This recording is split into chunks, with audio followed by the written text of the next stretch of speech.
Hey everyone, today we're reviewing the results of the 2024 presidential election. As of the making of this video, Trump holds 267 electoral votes, just 3 short of the required 270, with projections showing him leading in key states like Wisconsin, Michigan, Nevada, Arizona, and Alaska. Securing these states would ensure his position as the 47th president of the United States.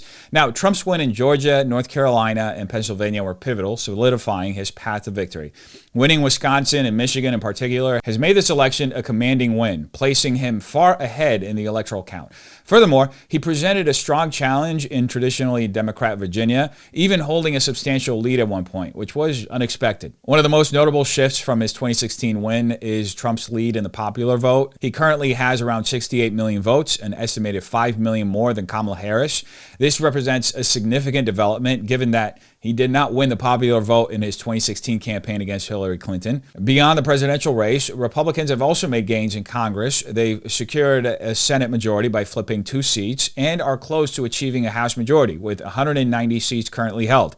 This widespread shift suggests a national response to current Democrat policies and priorities. Notably, for the first time in history, independent voter turnout surpassed Democrat turnout and tied Republican turnout, likely what put Trump over the edge. I think this is symbolic of the negative sentiment around the policies of the Democrat Party. I also think Democrats made a mistake making abortion their core issue and heavily relying on an unrealistic emotional appeal to turn a segment of the population into single-issue voters. I also think that constantly creating hoaxes around this issue, such as constantly lying that Trump would pursue a nationwide abortion ban, didn't do much to help voters see their campaign as credible.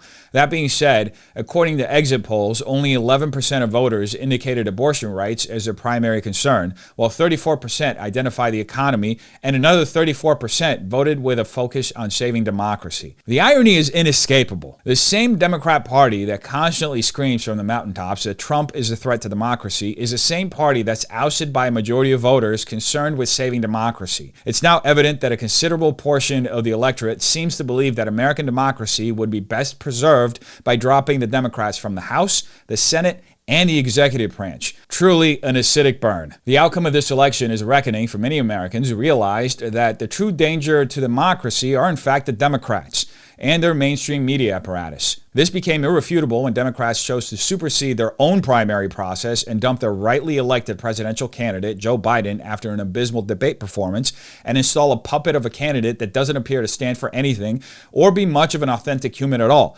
Kamala Harris's lack of consistent policy positions characterized her as a phony and symbolic figure rather than a principled leader. Americans are increasingly perceptive of these maneuvers, and as the election has shown, we're not falling for these tricks anymore. Furthermore, it's important to address recent statements by figures like Democrat Representative Jamie Raskin, who earlier this year expressed the intention to not certify election results, only to later claim that he never said anything of the sort. Unlucky for him, we still have the tape, so here it is. It's going to be up to us on January 6, 2025 to tell the rampaging Trump mobs that he's disqualified. And then we need bodyguards for everybody in civil war conditions, all because the 9 justices, not all of them, but these justices who have not many cases to look at every year, not that much work to do, a huge staff, great protection, simply do not want to do their job and interpret what the great 14th Amendment means. And I'm glad that Sherilyn's creating her new center so we can bring that. Now, it goes without saying that while half the country is happy about Trump's win, the other half is disappointed. Traditionally, after elections, we hear calls for unity and collaboration from both sides of the aisle. I truly hope unity becomes the reality that follows. However, after witnessing what Democrats did to Trump during his first term, and even after he left office in 2020, they literally stopped at nothing to destroy this man's life. I can't help but feel somewhat cynical. My belief is this: America can indeed be great again. But for that to happen, our leaders must put aside partisan bickering and self-interest to genuinely work for the American people.